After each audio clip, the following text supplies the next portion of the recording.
क्या हो सर वो एनएसएस वाले बच्चे बैठे हैं तो लड़कियां सर एनएसएस में बैठा लिया सारे बच्चों को। तुम लोग टीचर नहीं आए बोला ही नहीं, मुझसे बोला हमने उसे कहने सर हमें भी बैठा लेते हम जाते हैं वो मैम बुला रहे थे हम लोगों को, हम लोग गए नहीं। हमारा क्लास चल रहा है। हाँ सर यही हम कह रहे हैं, उन लोगों से कह रहे थे कि मतलब तो आप चलिए ना, मुझे आपके पास है नहीं, मेरे पास है तो अच्छा आप क्या मैसेज ज्वाइन किया नहीं क्या बच्चे को कॉल कर लेते हैं। खाली वहां पे अरे खुशबू कौन बच्चे कोचिंग के बच्चे वहाँ हैं? हां बबली टबली वो सब डबली डबली का ये लोग क्या यहाँ से रखे लड़का को रोक दिया अरे सर हमें तो जानते सर हमें चीनी मिल लेके जाएंगे वो। सर रोक लेंगे, मैम ने कुछ फोन किया था। बोलना मेरे सर पढ़ा रहे हैं ठीक है बबली को अगर हम पहुंच गए तो वो कम कर ले जाएंगे। क्या हुआ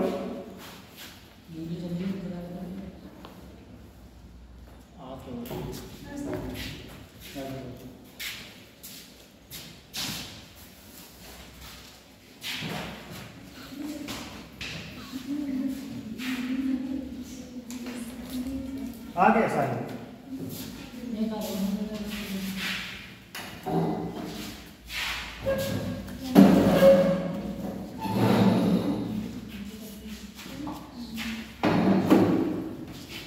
अदृश्य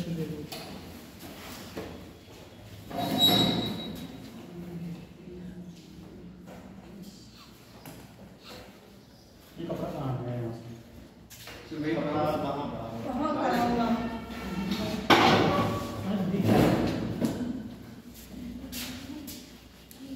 नंबर हटा बोले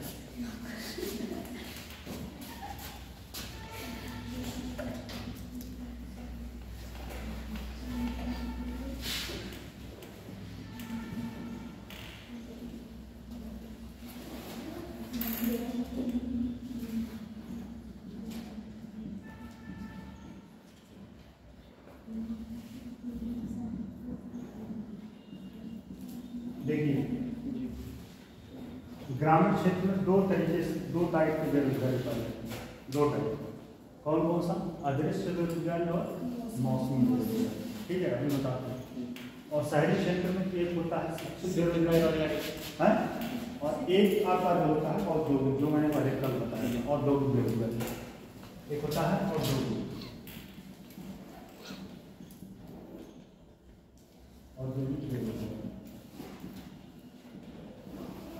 ठीक है ग्राम अदृश्य बेरोजगारी ठीक है अदृश्य बेरोजगारी में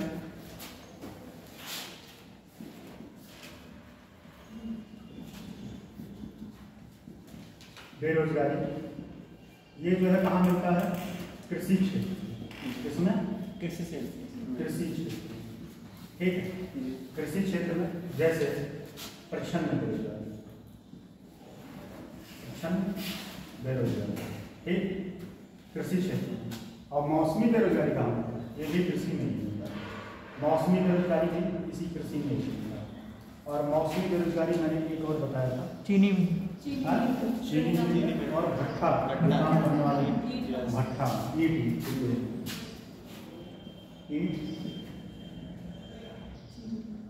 भट्ठा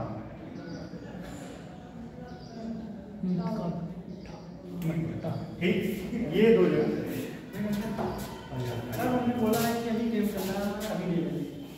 अच्छा वो बच्चे ही नहीं जाते नहीं सर ही नहीं नहीं सर भी नहीं भेजना चाह रहे, उनका गेम चल रहा है ना तभी हाँ एक्चुअली क्या है इसमें नंबर का बड़ा लोचा होता है तो ऐसे ऐसा तो जो वहाँ बैठ रहा है वो टीचर की निगाह में है हाँ और एक टीचर के लिए बड़ी अपमानजनक स्थिति होती है कि उसके क्लास में कोई बच्चा पढ़ते हुए निकल जाए इसका मतलब ये है कि टीचर समझा नहीं पा रहा है मेरे क्लास में ऐसा नहीं होता है हाथ उठा के बोलिए ईमानदारी से ऐसा तो नहीं लगता है कि क्लास में मजा नहीं आ रहा समझ नहीं आ रहा है सर मतलब भी जाना पड़ेगा। हाँ वो तो आपकी मजबूरी है उस चीज़ को। देखिए अदृश्य बेरोजगारी कहाँ? ग्रामीण क्षेत्र, ठीक है। और ग्रामीण क्षेत्र में मैंने बताया था प्रच्छन्न बेरोजगारी। प्रच्छन्न बेरोजगारी का मतलब मैंने बताया था, क्या बताया था कि जिस काम को एक व्यक्ति कर सकता है उसी काम में 10 व्यक्ति करते हैं और उस 10 व्यक्तियों के लगने से उस काम में कोई प्रभाव नहीं होगा। जैसे एक व्यक्ति अगर एक खेत में मान लीजिए 10 कुंटल अनाज, नहीं 2 व्यक्ति, एक तो नहीं कर पाएगा, 2 व्यक्ति एक खेत में 10 कुंटल अनाज उत्पादन कर सकता है, तो उसी खेत में अगर 10 व्यक्ति लगे हैं तब भी 10 ही कुंटल, ठीक है, उससे ज़्यादा बढ़ेगा नहीं। लेकिन ये जो लोग जुड़े हैं उसमें, इन लोगों का कोई रोल नहीं, फालतू का जुड़े हैं और कहीं ना कहीं ये बेरोजगारी का बेरोजगार का हिस्सा बनता है, ठीक है। और उसके बाद मौसमी बेरोजगारी मैंने बताया था। जैसे मौसमी बेरोजगारी मैंने बताया था गन्ना उद्योग, ठीक है। गन्ना उद्योग में जैसे गन्ने में काम करने वाले बाबू, कांटा बाबू, इसीलिए पैसा उद्योग मैंने बताया था, गन्ना बाबू को कांटा मारता है, कांटा मार के क्या करता है, पैसा कमा लेता है और 5-6 महीने उसमें काम करता है, मतलब बैठा रहता है। और जो गन्ने में काम करते हैं, गन्ने के वर्कर जो होते हैं, जैसे कि चीनी की जो क्या बोलते हैं, गुड़ नहीं बनाया जाता है, गुड़ बनाया जाता है, तो ये सब भी क्या होता है, जब गन्ना मिलें चलती हैं या गन्ने का उत्पादन होता है तभी ये सब चीज़ों की जरूरत होती है। अदरवाइज नहीं, जब ये सब सारी चीज़ें नहीं होती, जिनकी जरूरत नहीं होती और ये बेरोजगार होकर बैठे रहते हैं, ये मौसमी बेरोजगारी होता है। शिक्षित बेरोजगारी का मतलब है कि व्यक्ति शिक्षित है और उसको उसके अकॉर्डिंग काम नहीं है। जैसे आप मान लो एमए किए, ठीक है, एमए MSc कुछ भी किए हो, इसका एक और जीता जाता है एग्जाम्पल है, तब और समझ कर पाओगे।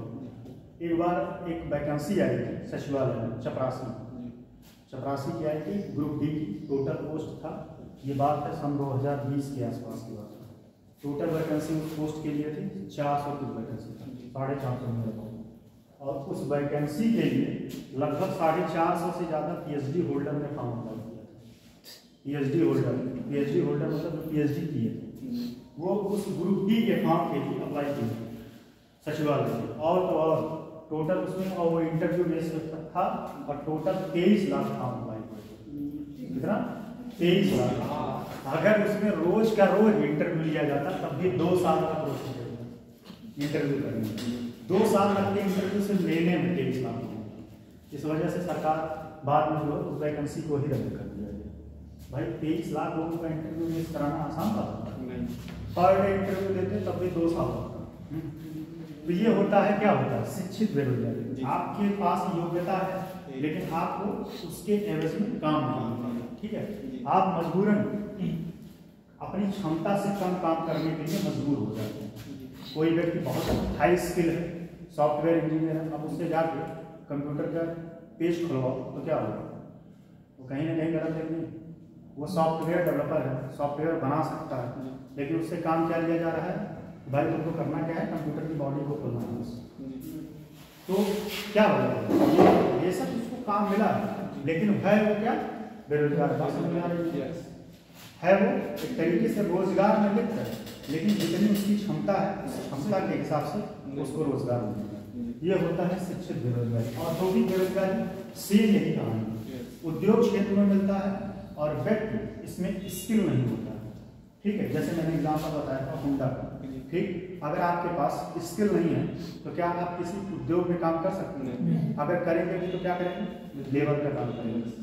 आप मान लो फॉर एग्जाम्पल, आप मान लो MSc की हो, ठीक है, और आप गए किसी होंडा एजेंसी में, MSc वाले के लिए कौन सा जाओ, कुछ नहीं, आपको वहाँ मोटर का पार्ट बनाना है और आप जो है मजबूरन वहाँ क्या मान के चले गए, लेबर। और आपकी डिग्री कितनी है, MSc आपने कर रखा है, PG, तो फिर क्या होगा, उस डिग्री का वहाँ कोई रिलेवेंस नहीं, कोई मतलब नहीं। पास में बेरोजगारी ऐसे है। और बेरोजगारी का डेफिनेशन क्या होता है, बताइए, बेरोजगारी का डेफिनेशन क्या होता है?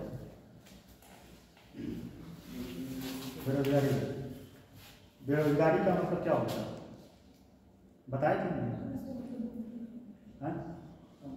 देखो एक चीज और, बेरोजगार किसको कंसीडर किया जाता है?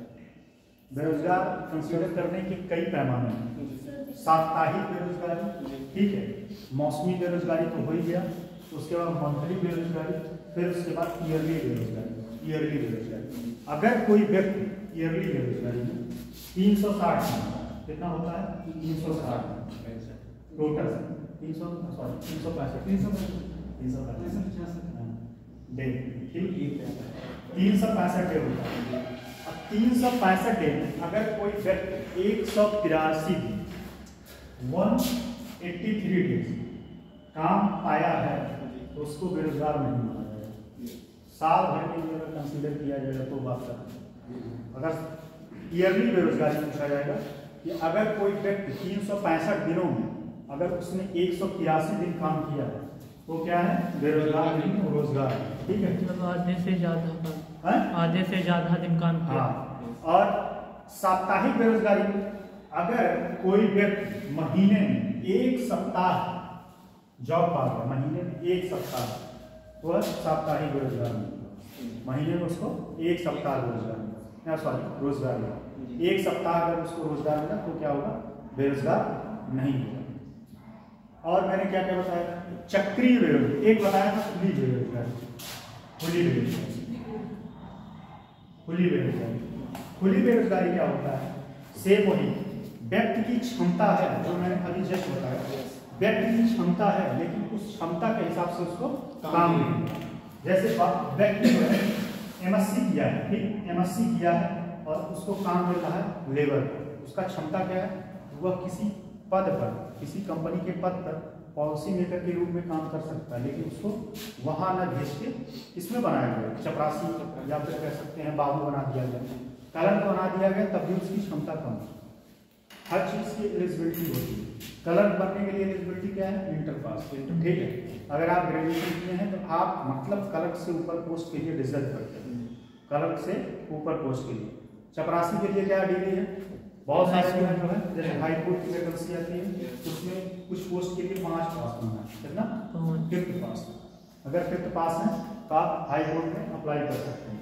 अब पता चले आप हाई स्कूल पढ़ते हैं तो कहीं ना कहीं उस पोस्ट के लिए आप न्याय नहीं कर पाएंगे, और सबसे ज़्यादा न्याय तब नहीं कर पाएंगे अगर आपने बीएससी किया या बीए किया या एमए किया एमएससी किया और आप अगर वहाँ चपरासी का काम में रहे। मेरे नॉलेज में ऐसे लोग हैं अगर हाई कोर्ट में आप चपरासी हो गए और आपके ऊपर वाला सेक्शन ऑफिसर वो प्रमोशन से गया है, सेक्शन ऑफिसर जो है होता क्या है कि पहले ज्वाइन करता है आदमी बाबू होता है तो प्रमोट होकर सेक्शन ऑफिसर चला जाता है और वो सी ग्रेड का ही जॉब है और वो इंटर पढ़ के जो है सेक्शन ऑफिसर बना है और वो आप पे रूल करेगा और आपकी डिग्री कितनी है एमएससी, इससे ज़्यादा योग्यता रखते हैं तब आपको क्या लगेगा गिल्ट फील होगा यार हम इससे ज़्यादा योग्यता रखते हैं फिर भी हम पे रूल कर रहा है। रूल क्यों कर रहा है क्योंकि उसका पद जो है बड़ा है और आपका पद छोटा है, बेशक आपके पास योग्यता ज़्यादा है। बात समझे नहीं? खुली बेरोजगारी बात समझ में आ गई। एक होता है चक्रीय बेरोजगारी। क्या होता है चक्रीय बेरोजगारी?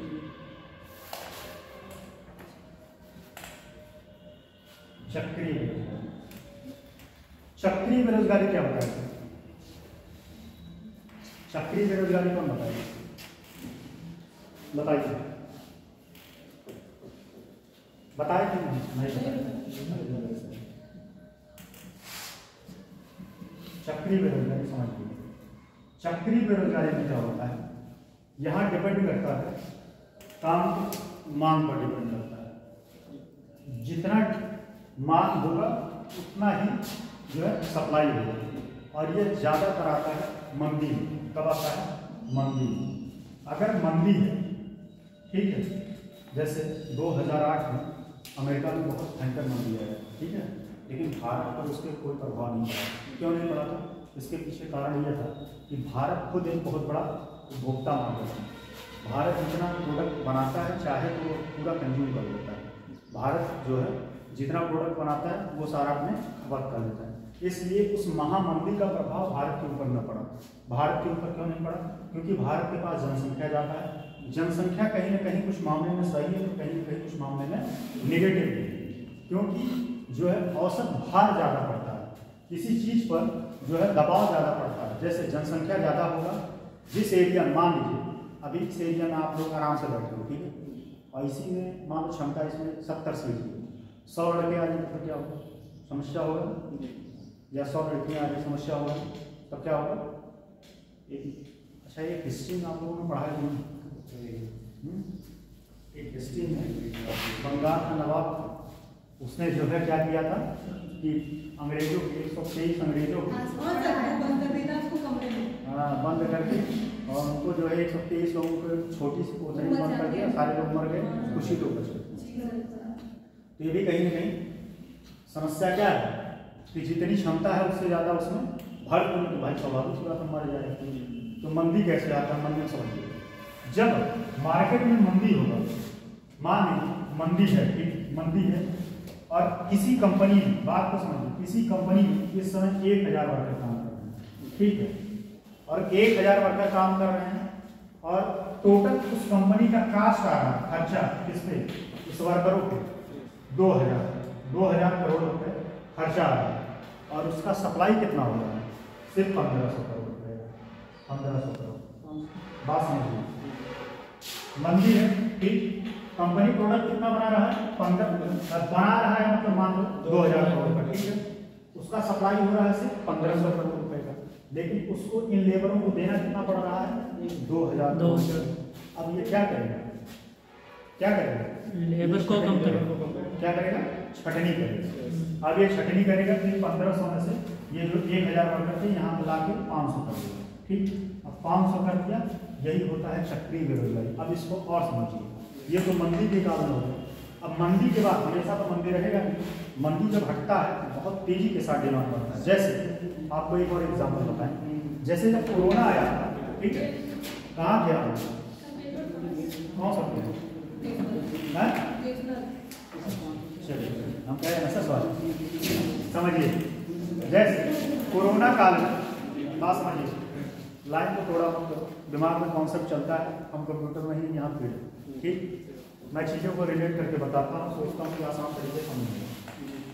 बात क्या बता रहे हैं, हाँ, जैसे जब मंदी आता है, मंदी के बाद मार्केट एक बार बहुत तेजी के साथ ग्रो करता है, मार्केट बहुत तेजी के साथ जब ग्रो करेगा तो क्या हो जाएगा, ग्रो करने पे डिमांड ज़्यादा बढ़ जाएगा, क्या हो जाएगा, डिमांड ज़्यादा बढ़ेगा। जैसे फॉर एग्जाम्पल जब कोरोना आया तो डिमांड ठप हो गया, डिमांड क्या हो गया था, ठप हो गया था, किसी में कोई डिमांड नहीं हुआ, क्योंकि लोगों को घर से बाहर निकलने की आज़ादी नहीं थी और लोग घर में पड़े थे, तो क्या मांगते, वर्कर पिक्चर तो मनाएंगे नहीं, और इसीलिए स्विगी ने बहुत सारे अपने वर्कर को बाहर कर दिया।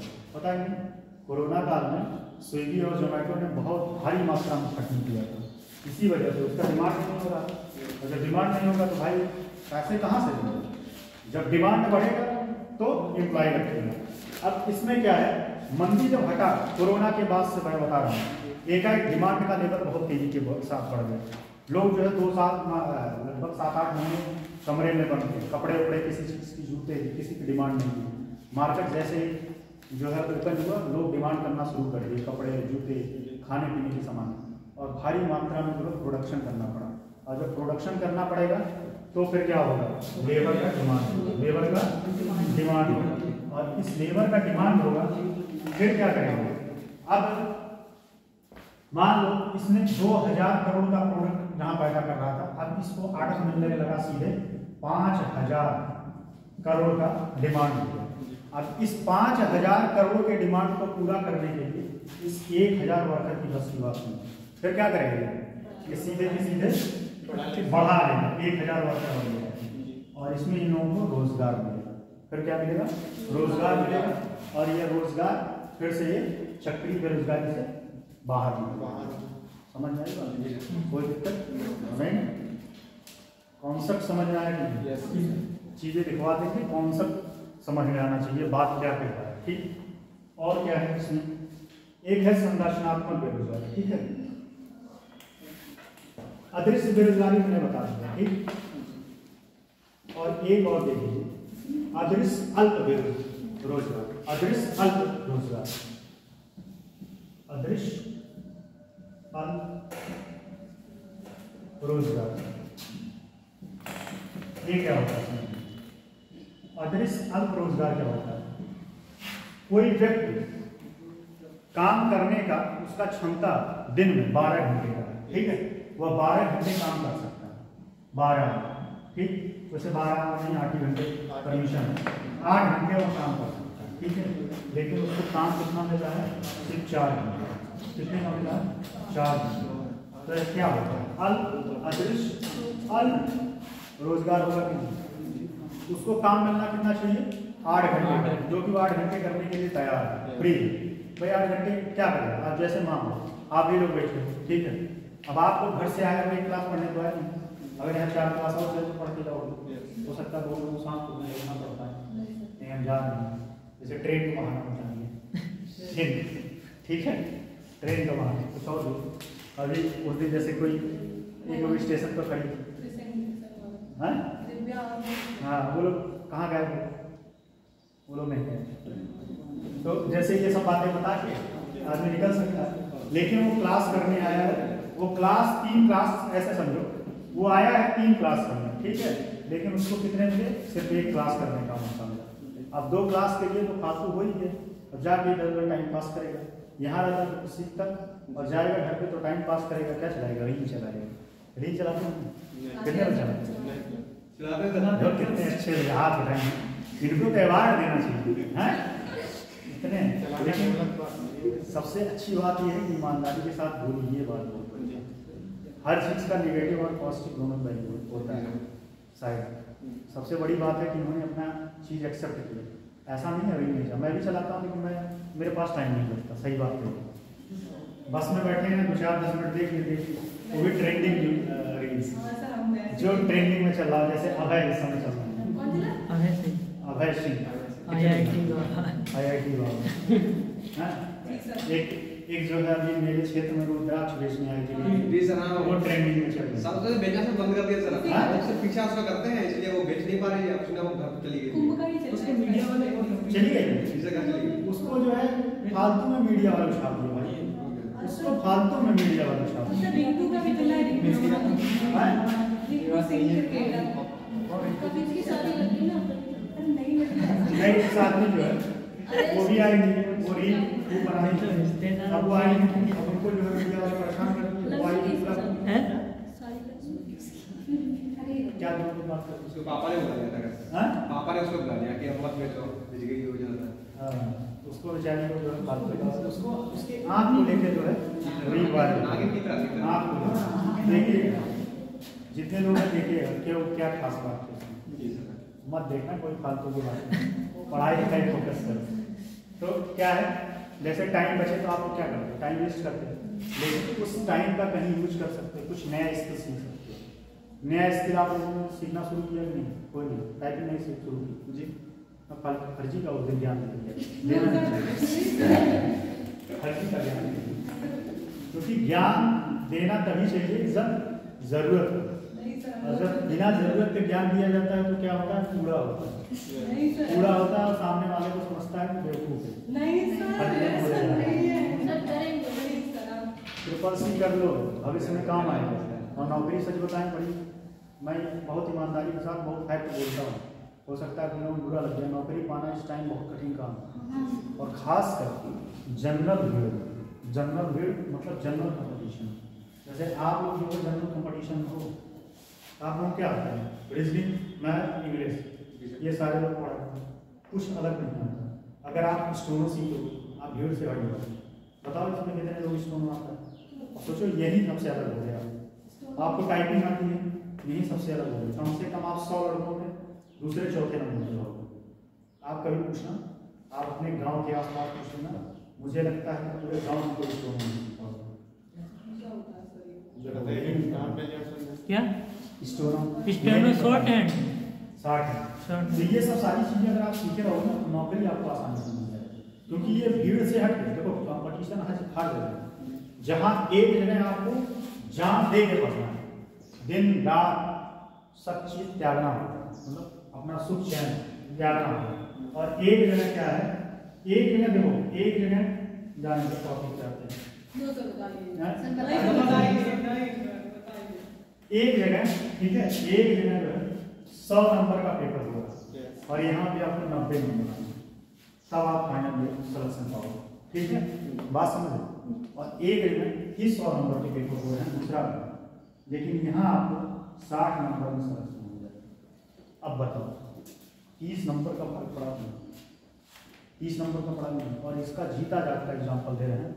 अभी आया था जूनियर असिस्टेंट की वैकेंसी, इसमें ही पहले बहुत पहले हुआ था, वो लगभग मुझे लगता है 1 साल पहले। उसकी फाइनल मेरिट 43 नंबर गई, 100 सोच लो 43 नंबर फाइनल मेरिट गई थी। आगे भी नहीं। और उसमें दोनों टाइप के नाम है, हिंदी इंग्लिश दोनों। तो अगर नौकरी लेना है, मेरा एक दोस्त है, आप बोलता है हम लोग BSc कर रहे थे, BSc किए, उसके बाद ही उसने 1 साल में जॉब पा लिया। आज उसको कम से कम जॉब करते हो गया 12-15 साल, बहुत ठीक ठाक संपत्ति है। तो अभी आज आप लोगों कहीं से हमें कोई मास्टर बताता नहीं, सारे कुछ बता ऐसे क्लास पढ़ा के चले गए, किसी ने बताया नहीं। देखो करियर का काउंसलर बहुत जरूरी है, ठीक है। मेन चीज आपको क्या पढ़ना है, किस तरीके से पढ़ना है, ये जरूरी है। ये नहीं गांव में कहावत है, ठीक है, गांव में कहावत, उनसे बात कर लो या तो मेरा सुन लो। और एक बात आप लोगों बहुत उल्टे खोपड़ी बात है, जब बताएं तब ध्यान से सुना करो, जब ना बताएं एंजॉय करें तो आप भी बोल सकते हो, लेकिन जब पढ़ाते समय तो यहाँ से लेके पीढ़ी तक जानते हैं सर, बहुत अंतर को बहुत उल्टे खोपड़ी बात नहीं है ना। और क्लास निकाल के कोई एंट्री नहीं करा पाएगा, मुझे इस बात का भी टेंशन नहीं, मुझे क्लास छोड़ देना पड़े तो भी दिक्कत नहीं, क्योंकि मैं अपने को समझौता नहीं करता। क्लास पढ़ाएं तो आप सीरियस होकर पढ़ा दो, चलो जाओ वो सब काम बातें, जब इंटरेस्ट रहे तब बताने में मजा आता है। और वही ना उस दिन भी मैंने फर्जी का ज्ञान दिया, जो फर्जी ज्ञान दिया। चलिए देखिए बेरोजगारी, मैंने यही बोला ना कि देखो आपको क्या पढ़ना है क्या छोड़ना है ये मैटर करता है। करियर काउंसलर बहुत जरूरी है, ठीक है। अगर आपको भीड़ से हट के लड़ाई करना है तो एक आपके करियर का काउंसलर होना चाहिए, एक मेंटोर होना चाहिए। और मेंटोर अगर आपको सही रास्ता दिखा दिया तो आप कम समय में नौकरी पा जाओगे। अगर किसी ने सही रास्ता नहीं दिखाया तो आप भटकते रह जाओगे जीवन भर, और आप पढ़ते रह जाओगे। SSC देखो कंपटीशन बहुत टफ है, हर एग्जाम मैं फैक्ट बोलता हूँ, बहुत सारे लोग बोलते होंगे SSC बहुत हलवा है, कुछ नहीं हलवा है, ठीक है, टफ है। मैं आपको रियलिटी से वाकिफ करवा रहा हूँ। इस बात को समझिए कि एग्जाम में आप यहाँ देख रहे हो, मैं इलाहाबाद दिल्ली तक देखा हूँ, लड़के जाम लगा के पूरा नीतू मैम का सब पूरा वर्ड पावर रट डाल है, नीतू मैम को जानते रट डाल के वर्ड पावर। मैथ का एक ऐसे मैथ का क्वेश्चन बताओगे आंसर बता देंगे, उनसे आपकी फाइट है। एक 100 नंबर का पेपर होता है, वहाँ 90 का नंबर करने के सक्षम व्यक्ति है। तो अगर आपको उस घोड़े में उस रेस में लड़ाई करना है तो आपको घोड़ा बनना पड़ेगा, घोड़ा से भी आगे बढ़ना पड़ेगा। अगर आप गधा बन के लड़ाई करोगे तो जीवन भर गधे रह जाओ, और गधा नहीं खच्चर कर नहीं बन पाओगे। लड़ना है तो कुछ स्मार्ट तरीके से लड़ो, जिससे कम समय में, देखो आप लोग लड़की हो आप लोग लड़के हो, दोनों समस्या है। 2 साल 4 साल बाद शादी हो जाएगा, फिर बना जो है कमा के खिलाना पड़ेगा, वो तो कमाने जाएगी। आप लोग समस्या 1-2 साल का टाइम मिला है, आप लोगों को समस्या 1-2 साल का, 1-2 साल में अगर नहीं कुछ कर पाए पिता की शादी कर देंगे, जाके चौका बर्तन करेंगे, घर में सबका डिमांड पूरा करेंगे, चाय ले आओ चाय बना के दो। तो ये सब सारी चीज़ें रियलिटी है, मेहनत से पढ़ो। बेरोजगारी देखिए, एक व्यक्ति को बेरोजगार तब माना जाता है, फालतू की बात बता देते हैं लेकिन काम आएगा जीवन में, जब नहीं रहेंगे यही सब बातें काम आएगा। सर बोल के गए, नाम मेरा याद है, नाम मेरा याद है नहीं जी सर, हाँ, कितने लोगों को पता था मेरा? नहीं पता सर, मुझे भी नहीं पता। आपको क्या नाम बताया सर? अजीब ध्यान मुझे सर आपने पहले ही बताया, पहले दिन मैंने बताया था, अपना इंट्रो भी दिया था, जी सर, मैंने नेम दे रखा है। हाँ सर, और इवन UPSC नहीं, मतलब UPPCS नहीं, बिहार का भी नहीं दिया। और जो भी आया था एक व्यक्ति को बेरोजगार तब माना जाता है जब वह प्रचलित मजदूरी की दर पर काम करने के लिए तैयार रहता है। एक व्यक्ति को बेरोजगार तब माना जाता है जब, एक व्यक्ति को बेरोजगार तब माना जाता है जब वह प्रचलित मजदूरी पर,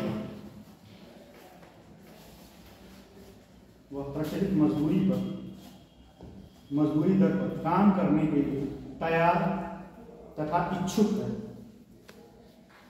किंतु उसे काम नहीं मिलता,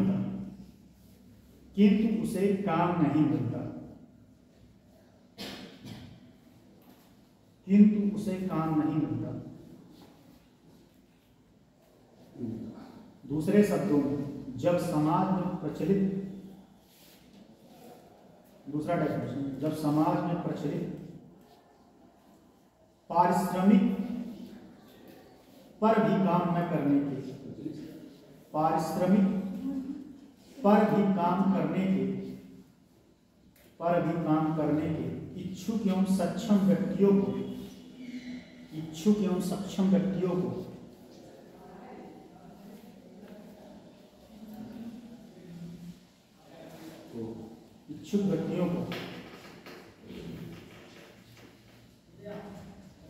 कोई कार्य नहीं मिलता,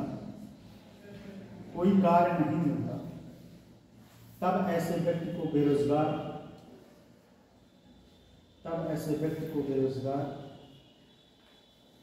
तथा ऐसी समस्या को बेरोजगारी की समस्या कहा है। तब उस व्यक्ति को बेरोजगार तथा ऐसी समस्या को बेरोजगारी कहा जाता है। अच्छा, दो लड़के और आते थे, वो दोनों नहीं आए।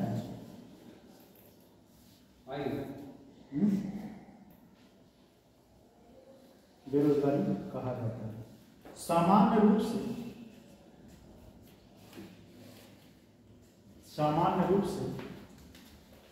15 से 59 वर्ष, सामान्य रूप से 15 से 59 वर्ष आयु, सामान्य रूप से 15 से 59 वर्ष आयु वर्ग के व्यक्तियों को,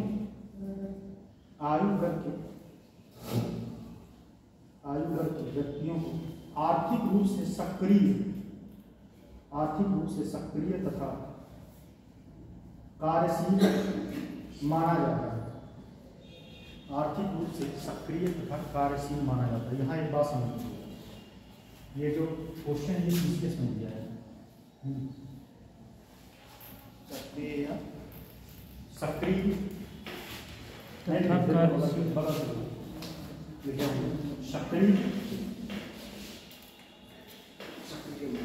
सक्रिय माना जाता है। पीसीएस में एक बार क्वेश्चन माना था, कार्यशील आयु कितनी, भारत में व्यक्तियों की कार्यशील आयु कितनी है? तो ये क्वेश्चन बना था 15 से 59, और आपके एग्जाम में भी पूछेगा कार्यशील आयु कितनी है। तो ऐसा माना जाता है कि व्यक्ति 15 से 59 वर्ष के बीच काम करने का काम कर सकता है। इसीलिए जितनी भी गवर्नमेंट नौकरियां होती हैं कितने साल के, 18 से 60, बहुत सारी वैकेंसी, सारे नहीं, कुछ तो ऐसे होते हैं जैसे आर्मी में हुआ 15 साल होता है, 15 साल होता है, और भी वैकेंसी है, कुछ जगह 62 होता है, तो अलग अलग पैमाना है, लेकिन अमूमन ज़्यादा 15 से 18 से 60 वर्ष, ठीक है, या 21 से 60 वर्ष, तो ये कार्यशील आबादी है, ठीक है। अब अगला लिखिए, भारत में बेरोजगारी से संबंधित आंकड़े, भारत में बेरोजगारी से संबंधित आंकड़े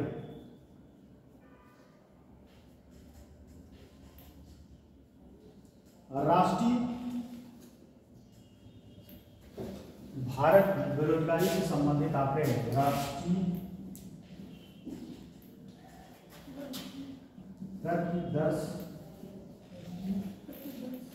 राष्ट्रीय प्रतिदर्श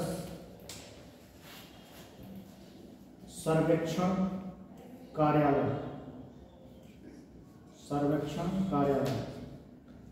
ब्रैकेट में लिखिएगा नेशनल सैंपल सर्वे, ब्रैकेट लिखिएगा नेशनल सैंपल सर्वे, सैंपल के spelling SAMPL, national sample survey SURVEY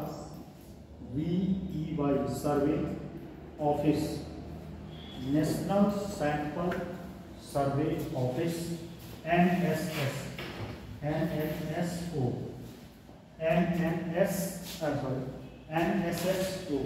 ठीक है, द्वारा जारी किए गए।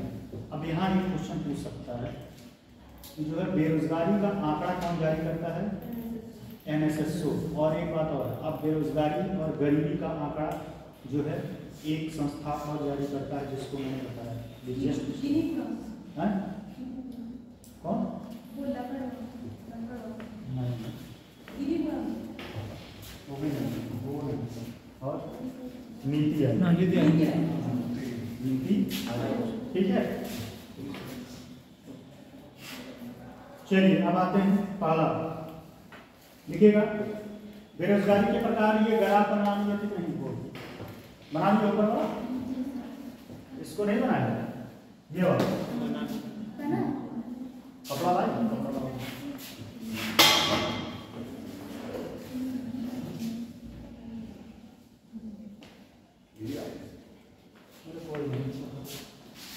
ये ग्राफ बना दो।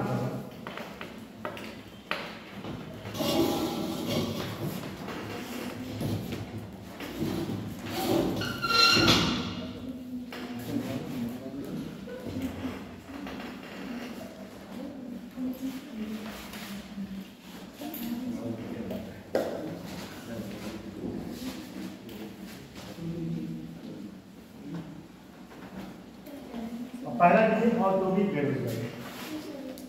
पहला है औद्योगिक बेरोजगारी। औद्योगिक बेरोजगारी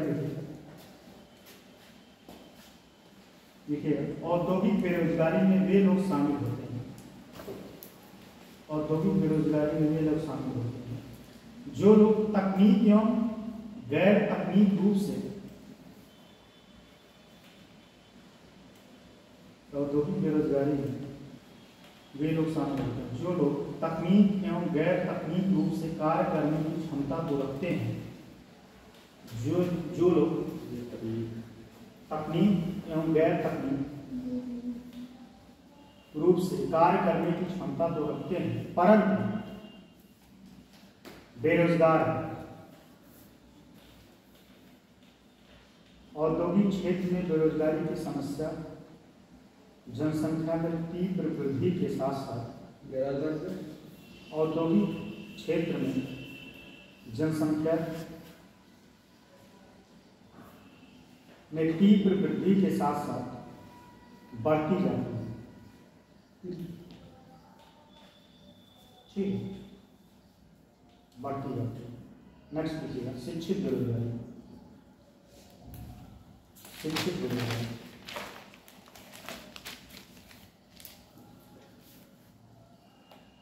शिक्षित बेरोजगारी पढ़े लिखो, लिखे पढ़े लिखे लोग, ऐसे लिखे नीचे से। भारत में शिक्षित वर्ग में बेरोजगारी की समस्या काफी गंभीर है, काफी गंभीर है। भारत में शिक्षित बेरोजगारी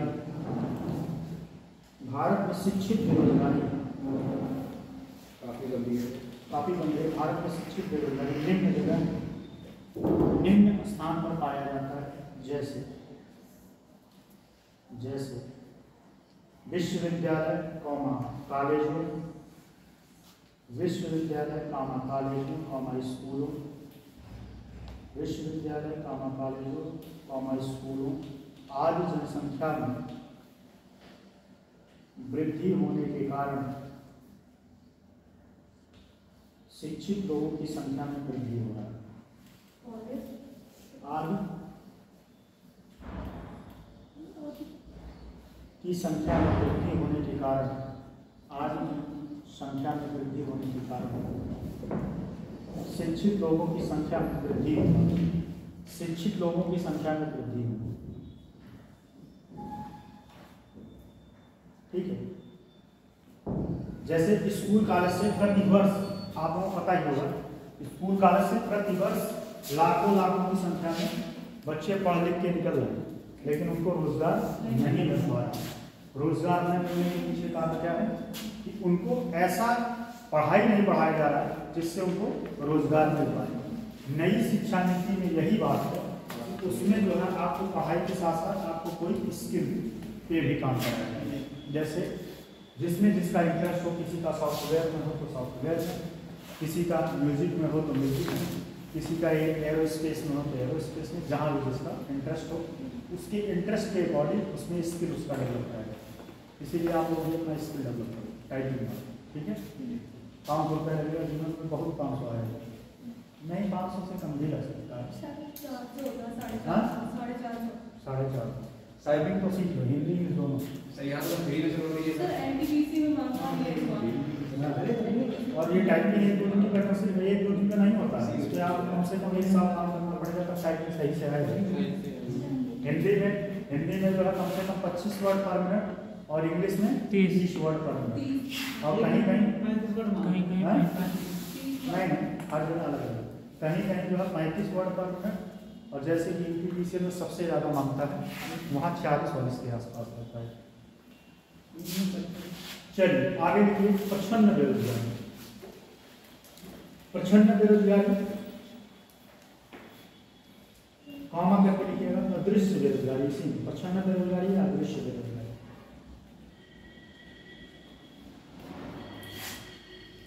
कृषि क्षेत्र में प्रच्छन्न बेरोजगारी की समस्या, कृषि क्षेत्र में प्रच्छन्न बेरोजगारी की समस्या,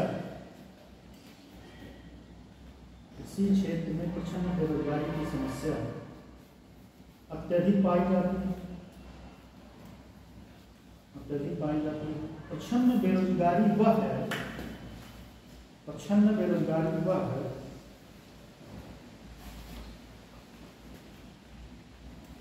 प्रच्छन्न कृषि क्षेत्र में क्या है, एक प्रच्छन्न बेरोजगारी वह जिसमें किसी कार्य को करने के लिए जितने श्रमिकों की आवश्यकता होती है उससे अधिक श्रमिक काम में लगे होते हैं। जिसमें प्रच्छन्न बेरोजगारी वह है जिसमें किसी कार्य को करने के लिए जितने श्रमिकों की आवश्यकता होती है उससे अधिक श्रमिक काम करने में लगे होते हैं। इसे अदृश्य बेरोजगारी या प्रच्छन्न बेरोजगारी कहा जाता है। इसे अदृश्य बेरोजगारी या प्रच्छन्न बेरोजगारी कहा जाता है। अगला है, तो समझा सकते हैं हम, इसलिए लिखना ही पड़ेगा, ठीक है। अगला है मौसमी बेरोजगारी। मौसमी बेरोजगारी देखिए, एक वर्ष की, ऐसा तो नहीं तो लग रहा है कि सब दिखाई जा रहा है, पहले समझाया नहीं। एक वर्ष लिखिएगा, मौसमी बेरोजगारी एक वर्ष के किसी मौसम या कुछ महीनों के लिए, एक वर्ष के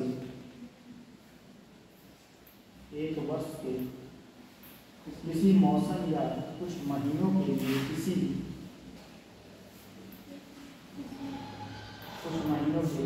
व्यक्ति को रोजगार मिलना,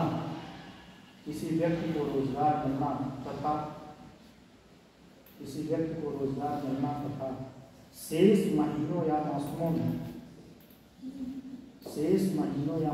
में कार्य नहीं मिलना मौसमी बेरोजगारी कहलाता है।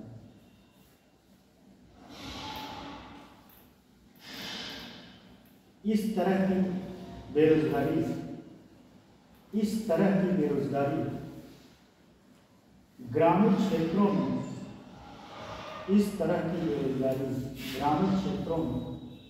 कृषि के अतिरिक्त,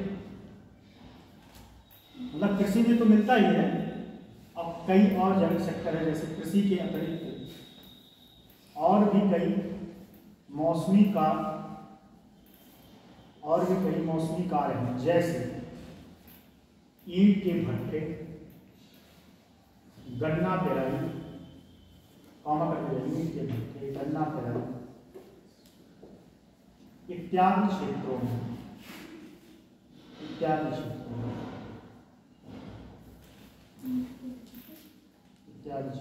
अगला है खुली बेरोजगारी।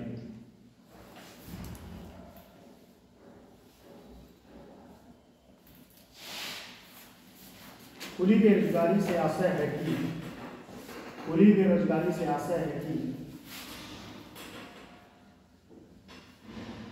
कि जिसमें श्रमिक काम करने के लिए तैयार होता है। खुली बेरोजगारी से आशय है कि जिसमें श्रमिक काम करने के लिए तैयार होता है परंतु उसे काम नहीं मिलता, परंतु उसे काम नहीं मिलता, वह पूरे समय के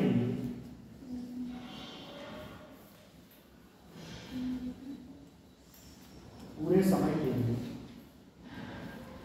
बेकार रहता है।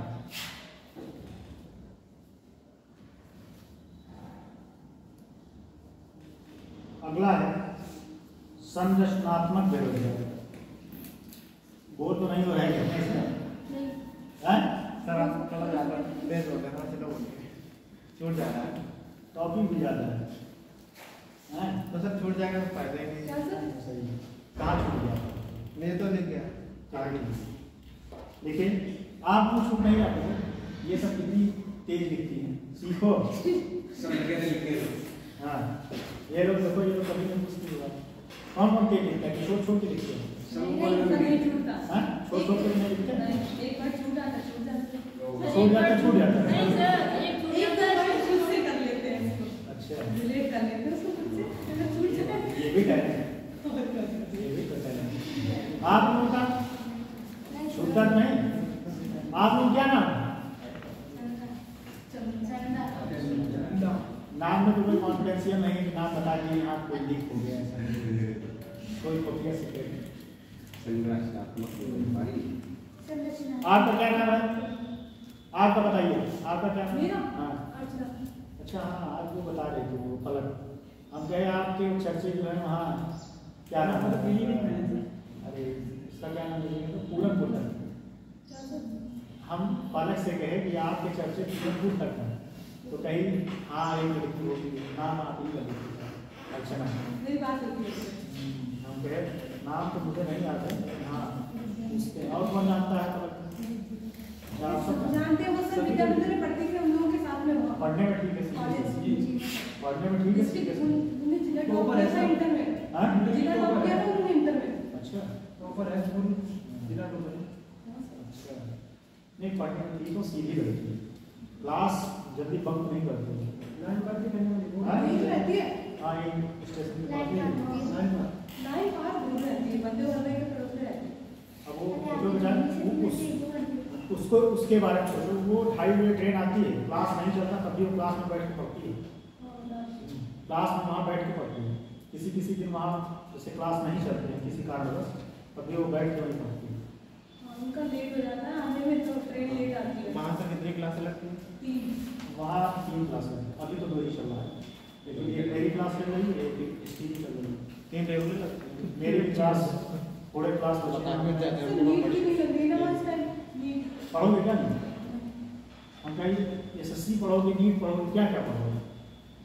थोड़े सब वहीं से हाँ वहीं से ऐसे हो गया। हाँ ये तो है कि यहाँ आके क्लासेस जो है एक यहाँ से तो बेस्ट में हाँ? वही सही रहेगा। अगर यहाँ एक ही क्लास लग रही है तो तो बच्चे भी बढ़ जाएंगे, जाएगा। बच्चे भी नहीं बढ़ अरे तो ये क्लास में पढ़ लो कम से कम, ये भी बोला मान लो। वहाँ नहीं पढ़ाएंगे, वहाँ इकोनॉमिक्स में पता नहीं वहाँ पढ़ाएंगे नहीं पढ़ाएंगे। ऐसे बोर्ड पर भी जब लाए तो लगे बोले यहाँ जाना चाहते हैं, नहीं जान नहीं जाते, जब तक गलती है तो गलती है। दूर के ढोल सवाल होते हैं, पता है हाँ? पता है, नहीं पता है। दूर लगता है कि चीज़ें बहुत अच्छी, बहुत अच्छी। देखेंगे सर एक बार। अभी जहाँ जो मिल रहा है कम, अभी यहाँ इकोनॉमिक्स पढ़ लो अच्छे से, मे भी हो सकता है क्लास आपका लगी हो, गारंटी तो नहीं लेकिन हाँ हो सकता लगी हो, ठीक है। अगला है ये 5 मिनट का पॉज इसलिए दिए क्योंकि आप लोग एक पेज लगातार टीचर की क्वालिटी ये होती है कि बच्चे को बिना बोले वो समझ जाए चीजें। अब आता है स्ट्रक्चरल संरचनात्मक बेरोजगारी, स्ट्रक्चरल अनएम्प्लॉयमेंट, संरचनात्मक बेरोजगारी नहीं हुआ, संरचनात्मक लिखवा दिए। हाँ वह नहीं बता दिया। तो लिखवा दो। देखो ये संरचनात्मक बेरोजगारी कहाँ मिलता है? ये औद्योगिक क्षेत्र में, ठीक है। औद्योगिक क्षेत्र में क्यों मिलता है? औद्योगिक क्षेत्र में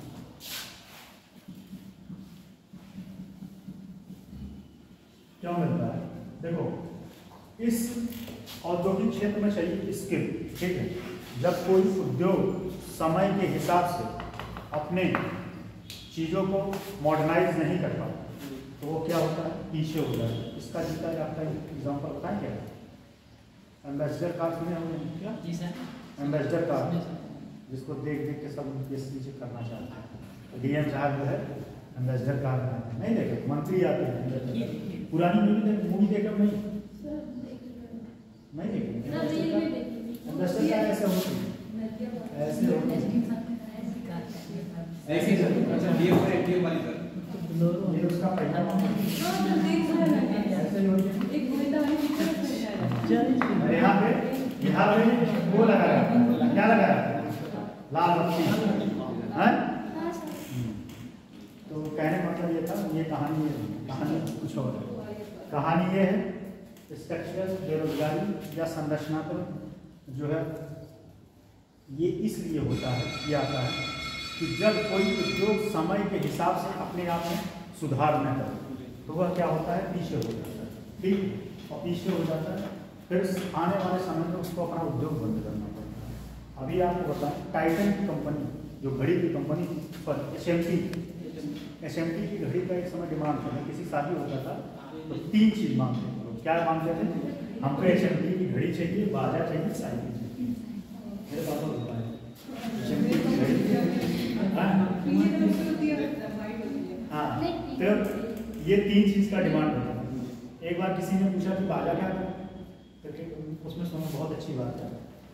कोई आया उसके यहाँ रिश्ता करने, तो उस लड़के से पूछा क्या क्या चाहिए, उसने बोला मुझे बाजा चाहिए, घड़ी चाहिए, साइकिल चाहिए। तो उसने पूछा कि बाजा क्यों चाहिए? यह बाजा इसलिए चाहिए, मैं भैंस चलाने जाता हूँ तो वहाँ जो है गाना सुनना, भैंस जो है मेरी गाना सुन के अच्छे से जो है अपना चढ़ती है, इसलिए, ठीक है। तो कहने का मतलब ये है कि एचएमटी कंपनी अपने आप में सुधार नहीं कर पाई और उसको अपना उद्योग बंद करना पड़ा, ठीक है।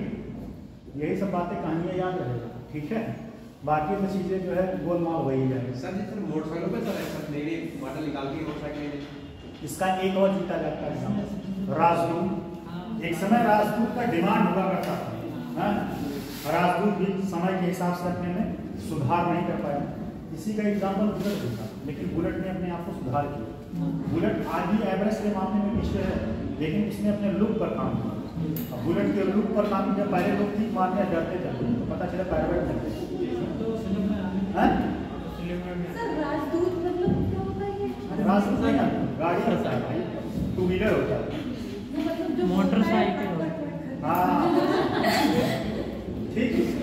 वही कहने का मतलब ये है कि ये बेरोजगारी ऐसे जगह पाई जाती है उद्योग में जो समय के हिसाब से अपने आप में इम्प्रूवमेंट नहीं करते और वह धीरे धीरे पिछड़ जाते हैं। और एक समय ऐसा आता है कि उनको अपना उद्योग बंद करना पड़ता है। और दूसरी बात, पैसे की कमी। पैसे की कमी, अब पैसे की कमी नहीं रहे, पैसे की कमी होगी तो स्वाभाविक सी बात है अपने वर्कर को अच्छे से पैसा नहीं दे पाएंगे, नई नई मशीनें नहीं ला पाएंगे अपने उद्योग में। और जब नई नई मशीनें नहीं ला पाएंगे तो क्या होगा, वो नई नई चीज़ें नहीं बना पाएंगे, ठीक है। तो धीरे धीरे समय के हिसाब से उनको पीछे जाना पड़ेगा और अपना बंद करना। समझ में आएगा नहीं? तो इसको लिखवाएंगे, ठीक है। तो लिखवा सर एक पॉइंट लिखवा दीजिए। चलिए देखिए, ऐसी बेरोजगारी औद्योगिक ढांचे के पिछड़ेपन और ऐसी बेरोजगारी औद्योगिक ढांचे के पिछड़ेपन। अब बताओ, अगर मैं यही चीज आपको आसान तरीके से ना समझाया होता, बोल देता कि औद्योगिक ढांचे के पिछड़ेपन, अब क्या समझ पाते? समझ में आता? बहुत टफ है। मास्टर चाहे तो उसको मजा दिला दे, अच्छे से समझा दे, और मास्टर चाहे तो बोली बना, दोनों बात। मास्टर चुप है। मेरे साथ ये कृपा है कि अभी तक जितना भी मैंने सब्जेक्ट पढ़ाया मेरे क्लास में कोई मुझे ये नहीं कहा कि मुझे समझ नहीं है। यूपी स्पेशल बहुत बोरिंग सब्जेक्ट है, जो मैं पढ़ाता हूँ मैं इसका 400 दूंगा, और उस क्लास में भी मेरे बच्चे ठीक ठाक रहते हैं। तो औद्योगिक ढांचे के पिछड़ेपन, सीमित पूंजी, सीमित पूंजी मतलब पूंजी की कमी, वही सीमित पूंजी। सीमित पूंजी कॉमा पुरानी उत्पादन तकनीक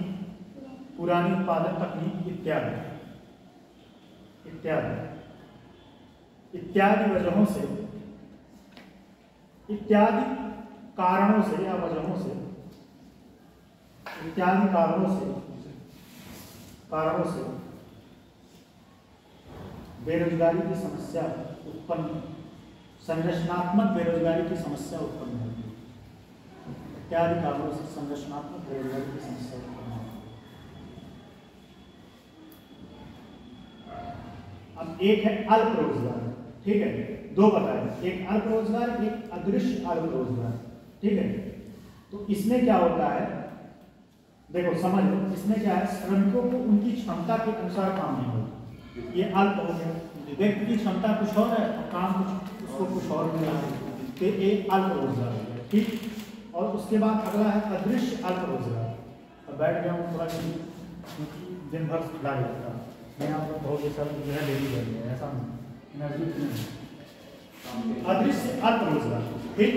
अदृश्य अल्प रोजगार मैंने बताया, व्यक्ति करने का, कार्य करने की क्षमता रखता है 8 घंटे, काम 8 घंटे कर सकता है, लेकिन बिल कितना रहा, 4, ठीक है। तो अगला लिखिएगा घर्षणात्मक बेरोजगारी, फ्रिक्शनल,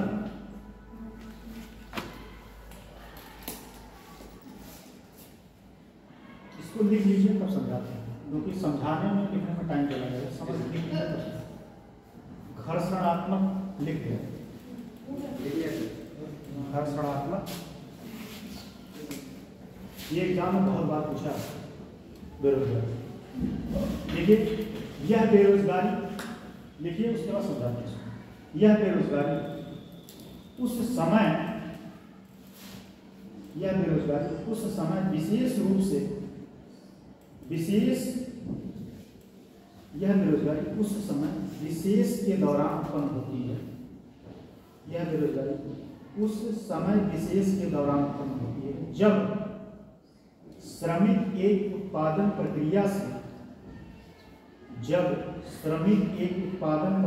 से, दूसरी प्रक्रिया की ओर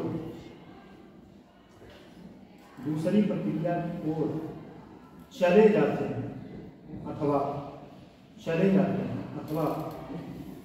विभिन्न व्यवसायों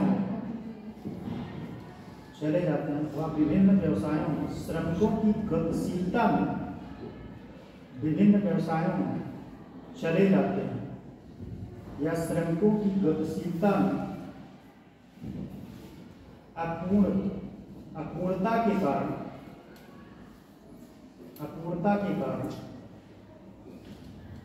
यह बेरोजगारी उत्पन्न है।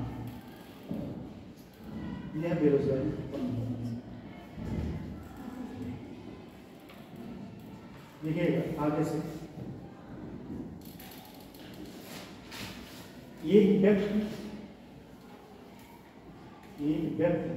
एक व्यवसाय से दूसरे व्यवसाय में जाने के इच्छुक, एक व्यक्ति एक व्यवसाय से दूसरे व्यवसाय में जाने के लिए इच्छुक होता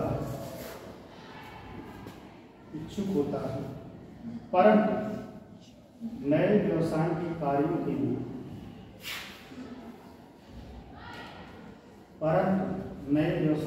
उसे प्रशिक्षण प्राप्त करना होता है। इस परिवर्तन प्रक्रिया के दौरान,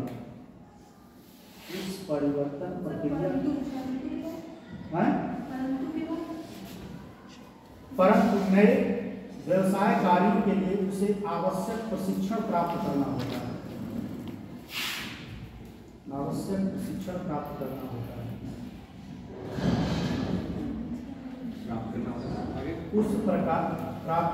इस प्रकार परिवर्तन की प्रक्रिया के दौरान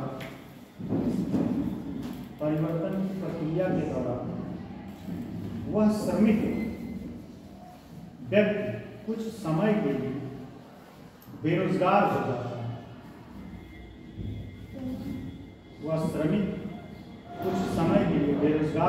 है।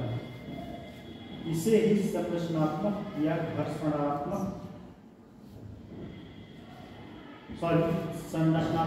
घर्षणात्मक इसे ही घर्षणात्मक बेरोजगारी कहते हैं।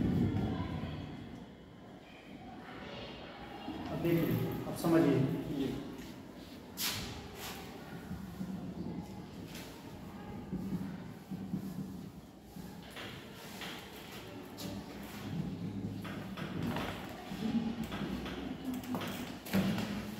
देखिए कोई व्यक्ति, ठीक है, एक बात आप समझिए, कोई व्यक्ति, ठीक है, व्यक्ति ए नाम का व्यक्ति किसी सी कंपनी में जॉब करता है, सी कंपनी में जॉब करता है, समझिए, और इस सी कंपनी में मान लो वहां पे साइकिल बनता है, क्या बनता है, साइकिल बनता है। अब यही ए व्यक्ति बी कंपनी में जाना चाहता है और इस कंपनी में क्या बनता है, कार बनता है, क्या बनता है, कार बनता है। इसने स्किल क्या सीखा है, साइकिल, और कहाँ चाह रहा है जाने के लिए, कार में, जो कि इसको कार बनाने की कंपनी वाले तैयार है कि आपको हम अपने यहाँ रख लेंगे। क्यों रख लेंगे, क्योंकि इनके यहाँ वर्कर की कमी, ठीक है, सी कंपनी जो वर्कर है, कार वाली कंपनी, इनके यहाँ वर्कर की कमी, इसको जो है कार वाली कंपनी ने हायर कर दिया, इसको ए व्यक्ति को, ये पूरा का सार है उस जो लिखवाएं, ठीक, ए व्यक्ति को हायर कर दिया। हायर करने के बाद उसने कहा ठीक है आप मेरे यहाँ काम करिए, आप जो है काम करिए, गाड़ी के पार्ट करिए, ठीक। अब वो पार्ट को बनाना जानता नहीं, पार्ट बनाना जानता नहीं, उससे कहे कि आप एक काम करिए, 3 महीने 90 दिन का आपका ट्रेनिंग, कितने 90 डेज का आपका ट्रेनिंग पीरियड, और उस ट्रेनिंग पीरियड के दौरान आपको सिर्फ 5,000 रुपये मिलेगा। कितना मिलेगा, 5,000 रुपये। और एक बात ध्यान दीजिए, इस साइकिल वाले में जब काम कर रहा था इसको यहाँ पे 15,000 मिलता है, कितना मिलता है, 15,000, और यहाँ ये 5,000 करने पे मजबूर हो गया। क्यों मजबूर हो गया, क्योंकि इसको पता है कि ये साइकिल का डिमांड धीरे धीरे खत्म होने वाला है और कार का दौर चल रहा है, और कार के लिए इसके पास स्किल है नहीं, ठीक है, स्किल है नहीं, स्किल सीखना पड़ेगा। और कार वाली कंपनी ने इसको हायर कर लिया, हायर इसलिए किया क्योंकि उसके यहाँ वर्कर की कमी, लेकिन उसने कंडीशन रखा कि आपको 90 दिन तक हम 5,000 रुपये देंगे। वो व्यक्ति तैयार है, ठीक, वह व्यक्ति तैयार हो गया। अब ये जो 15 से 5,000 का पीरियड है, इसमें उसका 10,000 का लॉस है, ठीक, 10,000 का लॉस है। यही संरचना घर्षणात्मक बेरोजगारी, पूरा मैथमेटिकल टर्म से समझ में आया कि नहीं, बताओ, हैं, कोई डाउट है, फिर से समझ। ए व्यक्ति था, वह साइकिल बनाने का स्किल जानता था, उसमें उसको 15,000 मिलते, लेकिन वह कार कंपनी में जाना चाहता था। क्यों जाना चाहता था, उसको पता है मार्केट का डिमांड आ रहा है। वह कार कंपनी में जाने के लिए तब भी तैयार हो गया क्योंकि उसको सिर्फ 5,000 रुपये मिलते, 5,000 रुपये के भी तैयार हो गया। और कार वाली कंपनी ने कहा कि मैं आपको सिखाऊंगा, 90 दिन तक आपको 5,000 रुपये देंगे, उसके बाद ध्यान दीजिए, उसके बाद की कहानी मैंने बताया, उसके बाद मैं आपको पर मंथ 15,000 रुपये दूंगा, ठीक है। ये 90 दिन का जो टाइम पीरियड है, इस 90 दिन के टाइम पीरियड में जो उसका इनकम इधर उधर फ्लैक्चुएट करेगा, वही उसका बेरोजगारी, घर्षणात्मक बेरोजगारी। बात समझ लेंगे, ठीक है, कोई दिक्कत, लिखा दे है, लिखवा दीजिए, ठीक। अब उसको पढ़ के बताओ, समझ पाओगे, हैं? लेकिन ये ग्राफ के बारे में ग्राफ लिख लिया करो, ग्राफ बना लिया, कहानी सुन लो, कथा सुन लो, अभी हम प्रसाद देंगे, याद रहेगा, लगता है पंडित हैं तो ठीक है, इसका मतलब कथा थोड़ी बांट रहे हैं। ये सब एग्जाम्पल जो है ना, क्या उनके काम आते हैं। चलो नहीं लिखे तो हमारी गलती नहीं है, बात। नेक्स्ट है, अब आता है साप्ताहिक बेरोजगारी। देखो साप्ताहिक बेरोजगारी में सब में एक पॉइंट है। साप्ताहिक बेरोजगारी क्या है, देखिए, इसके अंतर्गत व्यक्ति एक लिखेगा, इसके अंतर्गत व्यक्ति एक सप्ताह में 1 घंटा भी कार्य, इसके अंतर्गत व्यक्ति एक सप्ताह में, इसके अंतर्गत व्यक्ति एक सप्ताह में 1 घंटा भी कार्य करने में समर्थ रहता है तो उसे रोजगार मान लिया जाता है। मतलब बेचारा सोच लो कितना गलत हो रहा है। एक सप्ताह में अगर उसको जो है 1 घंटे का भी काम मिल गया तो क्या हुआ, उसे रोजगार मान लिया जाएगा। अगला है सामान्य बेरोजगारी। सामान्य बेरोजगारी, इसमें थोड़ा सा ट्विस्ट है जो मैंने पहले बताया। इसका मतलब साहब है कि सब कोई बेरोजगार चाहिए नहीं, घंटा तो काम करते ही हैं, इसका मतलब कोई बेरोजगार नहीं। अब वही ना, अगर साप्ताहिक बेरोजगारी, भारत सरकार इसी बहुत सारे ऐसे उसके डाटा हैं बेरोजगारी के बारे में। भारत में बेरोजगारी शर्म है, इन सब के आधार पर बेरोजगारी का आंकड़ा निकाला जाता है। इसीलिए भारत में कहा जाता है बेरोजगारी का घट गया, बेरोजगारी का बहुत तेजी के साथ इतने 7 लाख इतने करोड़ लोग बेरोजगारी रेखा से ऊपर आते हैं, बाहर आते हैं, डाटा है। दूसरा है सामान्य बेरोजगारी, यही सही है। इस डाटा में क्या होता है, देखो अगर कोई व्यक्ति 365 दिनों में, अगर कोई व्यक्ति 365 दिनों में 183, अगर कोई व्यक्ति 365 दिनों में 183 दिन से अधिक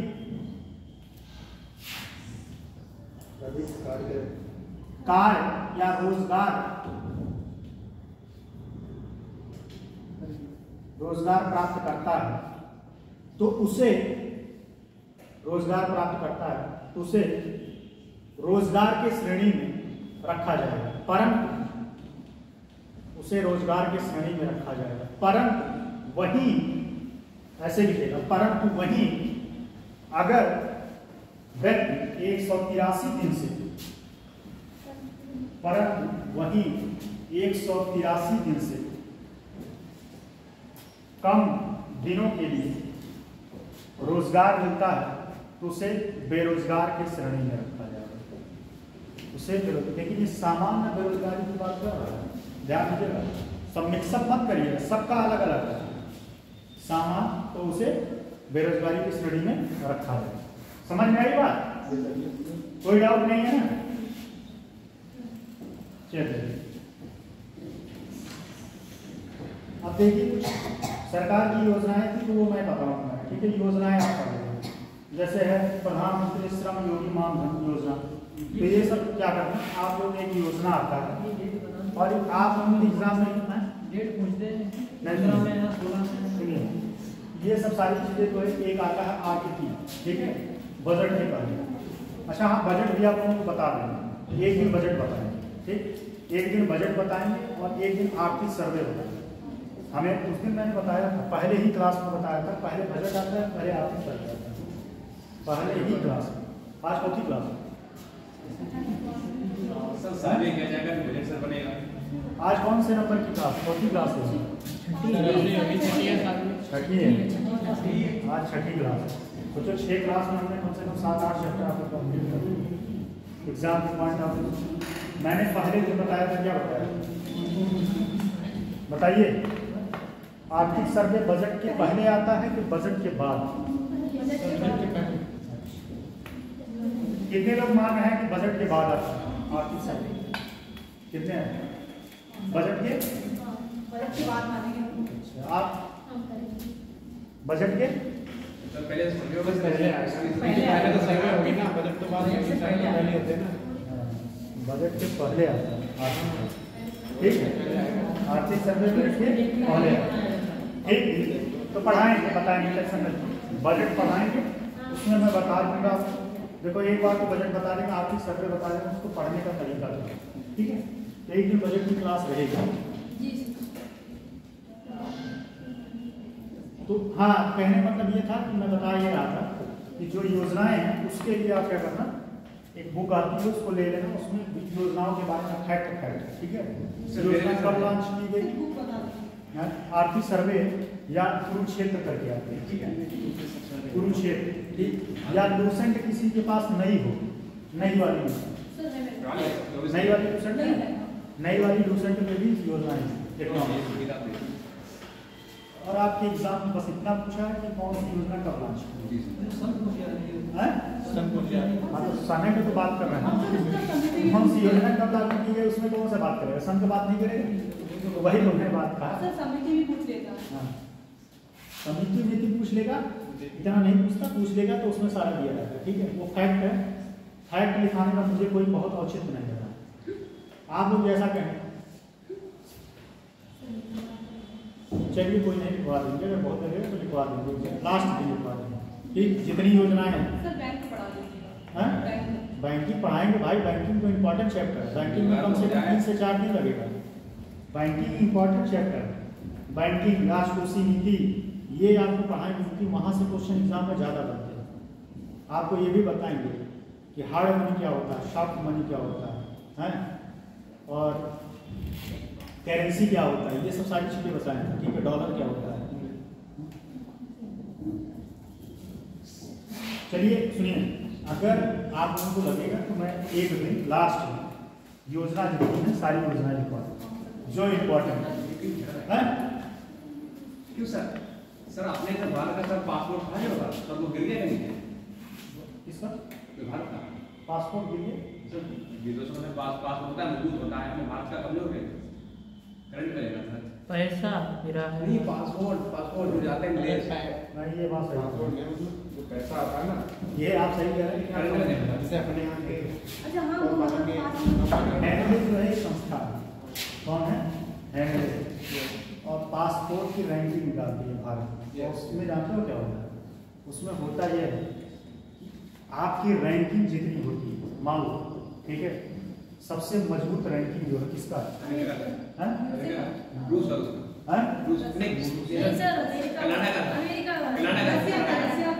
सबसे मजबूत पासपोर्ट रैंकिंग किसका है? Singapore Karnataka Singapore.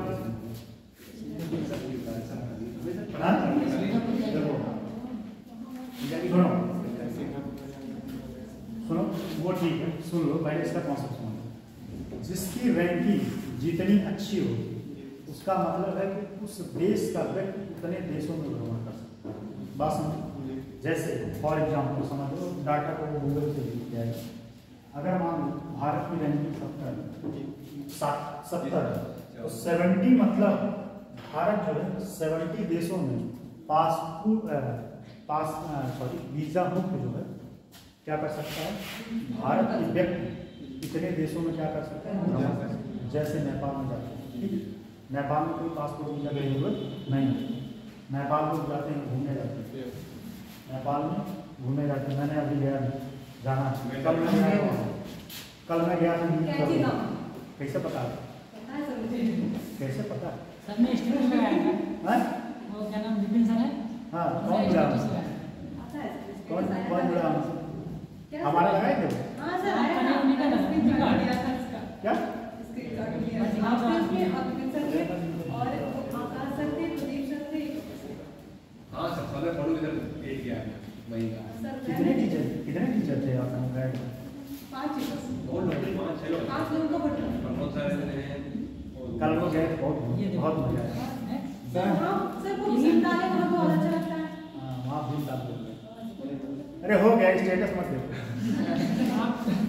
हमारा देख लिए। आपका नहीं था सर, विपिन सर का देखा तो नहीं हमारा नंबर ही नहीं है तो हमारा काम नहीं देखा है। सर आप प्रदीप सर ने लगाया था। मेरा स्टेटस है।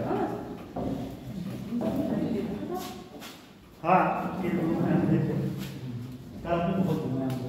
अब अगली बार हम लोगों का टूर है वहाँ, देखो कहाँ जाते हैं, जाना तो है एक दिन।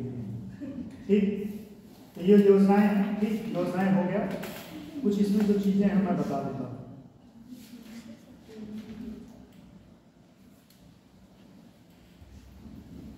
सब योजनाएं हैं, ठीक है।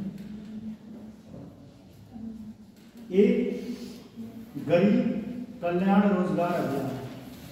गरीब कल्याण रोजगार अभियान कब शुरू किया गया था? कोविड के दौरान शुरू किया गया। नहीं, 20 जून 2020।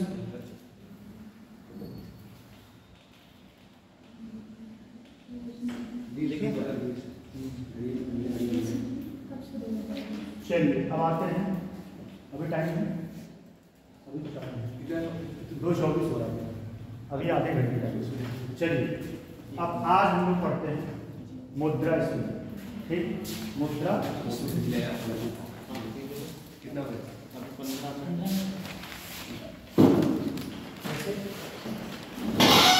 थोड़ा समझ लो कॉन्सेप्ट लिखवाएंगे। ठीक, आप लोग मतलब हमने देख गए कि हम गए। विपिन सर का कितने लोग नंबर से? मेरे पास अच्छा, प्रदीप का भी नंबर क्या हो? सर मेरे को फॉलो कर देते हैं मैसेज। हैं? काम होता है तो मैसेज आ जाता है। कौन करता है? विपिन सर का भी और प्रदीप सर का। मैं तो किसी बात मैसेज नहीं करता, मैंने किसी स्टूडेंट का नंबर नहीं दिया। और मेरे पास बहुत सारे स्टूडेंट का मैसेज आता है, लेकिन मैंने किसी नंबर सेव नहीं किया। आता है पूरा, ऐसा नहीं है मेरे पास कोई वो बस नहीं करता। हाँ, मुद्रास्फीति और व्यापार। मुद्रास्फीति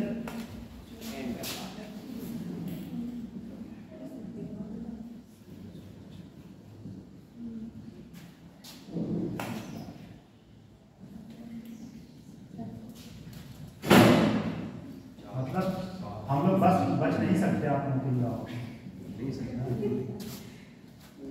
लगा नहीं पता होगा। चलिए, मुद्रास्फीति एवं व्यापार। ठीक, मुद्रास्फीति एवं व्यापार। पहले तो समझते हैं मुद्रास्फीति होता क्या है। मुद्रास्फीति होता क्या है, कौन बताता है? मुद्रास्फीति एक दिन थोड़ा सा चर्चा की है इसके ऊपर, सर मतलब जो एक दिन थोड़ा सा चर्चा की, 1 मिनट फिर मैं चलो जाने दो, इसमें टॉपिक आएगा। मुद्रास्फीति एवं व्यापार। सर बैंक से नहीं चाहिए। अदर कंट्रियों से दूसरे देशों से क्या होता? आप इतना शांत क्यों हो? अरे यार ऐसे बोल दिए तो इतना सीरियस क्या होगा? सीरियस होके ना पढ़ा कर, डर गए जा करके नहीं। जैसे क्लास क्या है, क्लास में अगर आप बोलोगे इधर तो डिस्टर्बेंस काम की बात कर रहे थे। हाँ, बोलो आपने वो डिस्कस काम की बात बोली थी, जो आपने बताया क्लास जो है सीरियस होके ना पढ़ा कर। मेरे यहाँ के बाद ज़्यादा आज़ादी कहीं नहीं मिलेगी। मेरा एक कॉन्सेप्ट रहता है, देखो यहाँ से लेके वहाँ तक मैं बात करूँ तो आप थोड़ा इंजॉय कर सकते हो। देखो बोलते हो, मैं मना नहीं करता, लेकिन हाँ जब पढ़ाने लगे तब उस टाइम अगर कोई बोल देता तब मेरा मूड खराब हो जाता है, क्योंकि दिमाग में क्या है, यहाँ सारा चीज़ क्लियर नहीं। मैं सोचता हूँ कि क्या क्या चीज़ें करके रिलेट करके आपको आसान से शब्दों में समझाऊँ। अगर उसी में कोई टिप करना बोल दिया तो सब इधर का उधर रिलेट करो, इस वजह से मैं बोल देता हूँ, बाकी हम मठा मठा नहीं। ठीक, मुद्रास्फीति।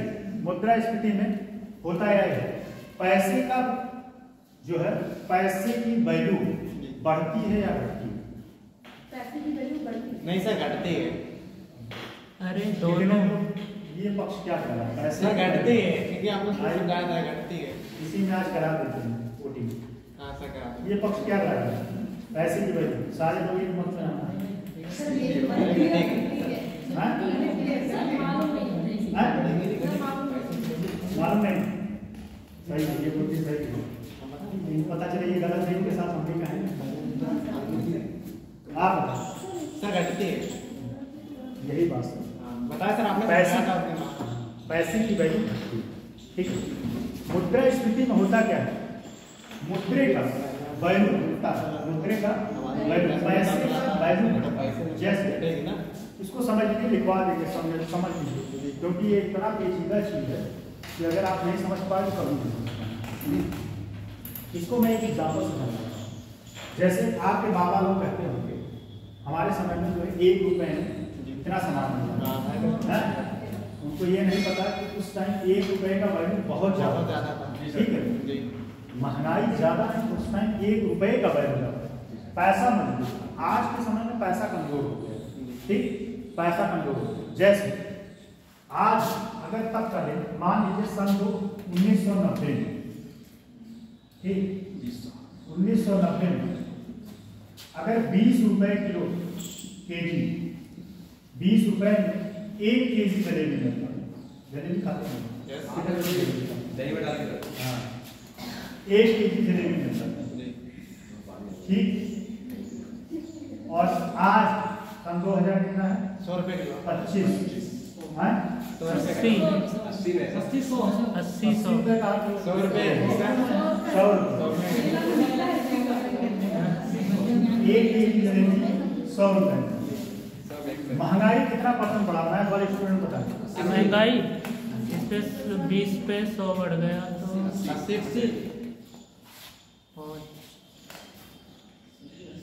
क्यों बात कर बात कर ये होता है जो आप जेब में हाथ डाल के बैठे हो, नहीं कि दिमाग दौड़ा 500%। हाँ 500%। कंफर्म है?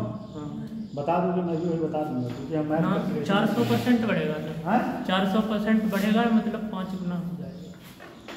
400 20 पंजे 100 20 पंजे 100 कितना परसेंट बढ़ा? 20 पंजे 100 5 गुना बढ़ा 5 गुना हुआ तो 400% बढ़ा। 400। ठीक है, जलेबी का दाम कितना? 400%। इसका मतलब ये कि सन 1990 में पैसा 20 रुपया बहुत मजबूत था और आज 100 रुपए की वैल्यू कुछ नहीं। ठीक है, बात समझो। मुद्रे का दाम, मुद्रे जो है पैसा जो है घट रहा है, बढ़ नहीं रहा, पैसा जो है घट रहा है। इसका एक और एग्जांपल बताते हैं। अभी रिसेंट में वेनेजुएला एक देश है और वहाँ पे बहुत 2000 से ज़्यादा परसेंट मुद्रास्फीति पहुँची है। 2000% से ज़्यादा मुद्रास्फीति। और भारत में मुद्रास्फीति कितना माना जाता है? 4 और 6 के बीच में। कितना? 4 और 6 के बीच में। अब इसमें कंडीशन होता है, ठीक है? मुद्रास्फीति अगर आपका इसके बीच है तो आपके देश की अर्थव्यवस्था ठीक चल रही है। अगर एक बात ध्यान दीजिएगा, मुद्रास्फीति बढ़ना भी नुकसान है और घटना भी नुकसान है, क्योंकि दोनों ही केस में समस्या मार्केट में आती है। अगर मुद्रास्फीति ज्यादा हो गया तब भी मार्केट के लिए समस्या है, मुद्रास्फीति कम हो गया तब भी। अभी मैं बता रहा हूँ कैसे। और इसमें ±2 होता है, ±2 मतलब 2%, 2 इधर घटा दीजिए, 2 उधर जोड़ दीजिए। अगर इसके बीच में ±2% फ्लैक्चुएट हो तो ठीक है, कोई दिक्कत नहीं। अगर इससे ज्यादा हो जाए समस्या हो जाएगा। अब समझिए, मान लीजिए इतना मानक है और मुद्रास्फीति आपके यहाँ 3% हो गई, ठीक? अब 3% हो गई मुद्रास्फीति, मतलब लोगों के पास पैसा नहीं है। अब मार्केट में देखिए समस्या क्या है।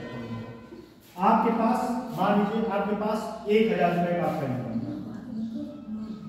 1000 का इनकम था, ठीक? और आपको बिल कितना रहा है? बिल कितना रहा है? यही बात मैं जस्ट 1 मिनट पहले बन गया, पढ़ाते समय मत बोला, ठीक?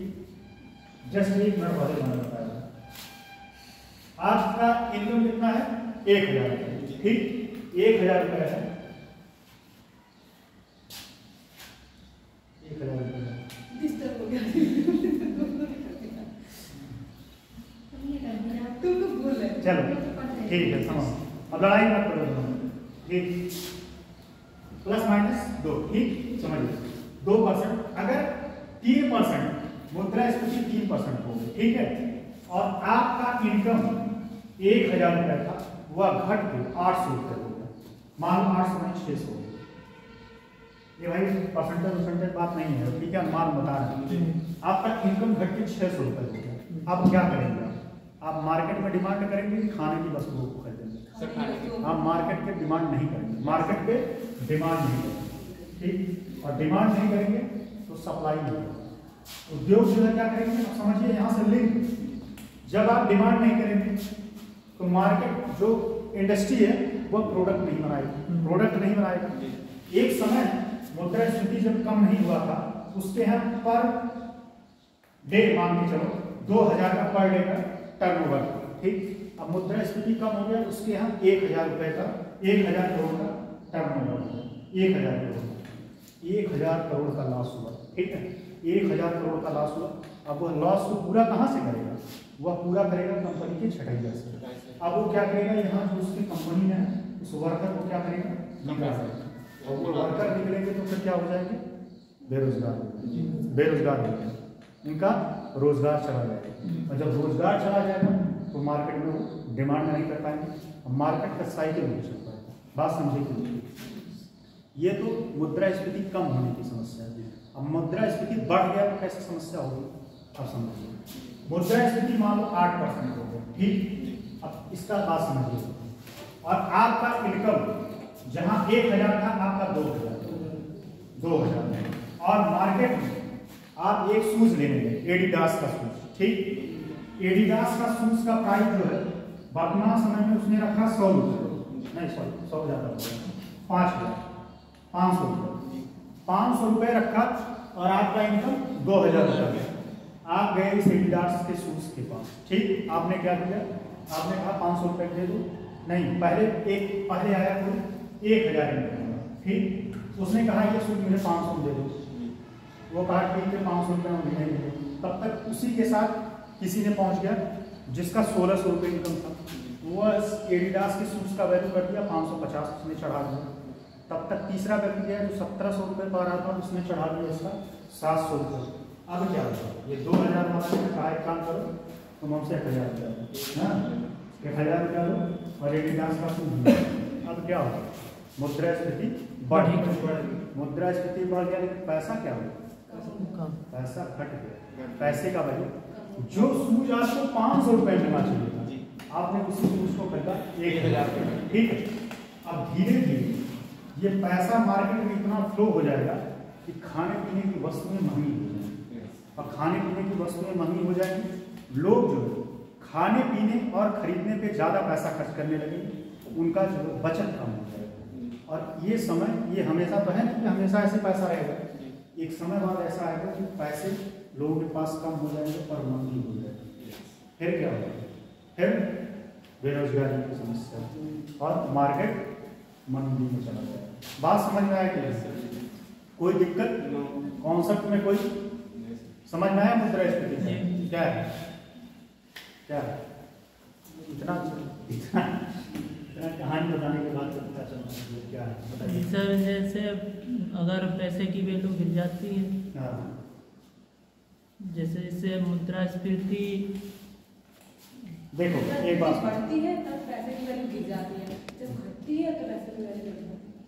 दोनों ही केस में मुद्रास्फीति, और एक बात ये भी है, मुद्रास्फीति मार्केट में होना भी चाहिए। अगर मार्केट में मुद्रास्फीति नहीं है तो मार्केट स्टॉप वो हो जाएगा, स्टॉप हो जाएगा, ठीक। और मुद्रास्फीति है तो मार्केट चलेगा।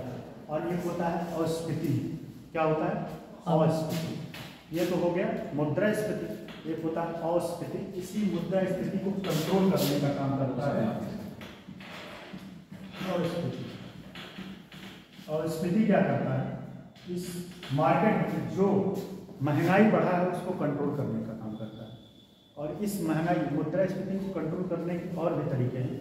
बैंक भी RBI इसके नकल कसता है, कैसे, SLR बढ़ा के, CRR बढ़ा के, ठीक है, ब्याज दर बढ़ा के, और repo rate, reverse repo rate, इन सब के माध्यम से बढ़ा के क्या करता है, मुद्रास्फीति को कंट्रोल करता है।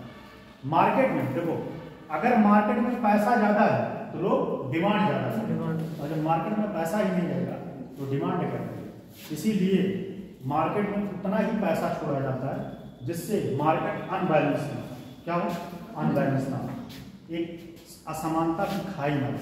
मान लो आपके पास 10,000 रुपये है, आप गए किसी दाम का, किसी चीज़ का दाम बढ़ा दिए, जैसे आप कोई जैकेट खरीदने गए, मान लो आपके पास उस जैकेट का दाम 1000 रुपये था और आपके पास 1000 रुपये था, बड़ा मन बना के गए 1000 रुपये, तब तक आप बगल वाला कोई आया और देखा उसको सुंदर लगा, कहा इनको 1000 दे रहा, हम भाई 1500 दे रहे हैं, हमको दे दो। वो बिजनेसमैन है भाई, बिजनेस का क्या फंडा है, लाभ पर काम करो।